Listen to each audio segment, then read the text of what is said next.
मां एसपी घोटकी सां मुखातिब आहियां। ही तुफ़ैल रिंद साफ़ी जेको क़तल थियो आहे, इन्हनि मुंहिंजो 2022 में पुट आमिर अली इन्हनि मारियो, इनजे भाउ मारियो जमील, जेको इन माल ताईं बि रूपोश आहे। अॼु मां पंहिंजे पुट जो पांध करे वियो। मां एसपी की इहा गुज़ारिश कंदुसि त कंहिं ग़रीब खे या ॿिए खे तंग न करे। मां मारियो आहे, सरेआम मारियो आहे। मुंहिंजो इन्हनि पुट, इहे ॿई भाउ जमील ऐं तुफ़ैल मुंहिंजो पुट 22 साल जो इन्हनि क़तल कयो।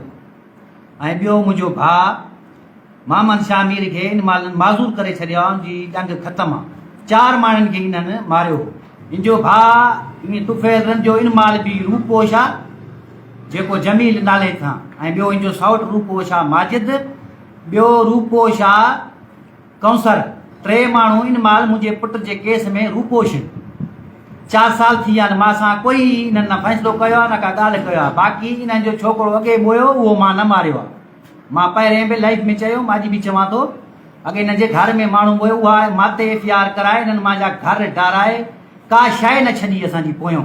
अॼु मां पंहिंजो पांध कयो आहे। एसपी साहब खे मां गुज़ारिश कंदुसि त ॿिए कंहिंखे ग़रीब गुरबे खे तंग न करे। मां क्लियर करे छॾां। सब्सक्राइब कयो अवामी न्यूज़ HD खे ऐं ताज़ा तरीन ख़बरुनि लाइ ॾिसंदा रहो अवामी न्यूज़ HD।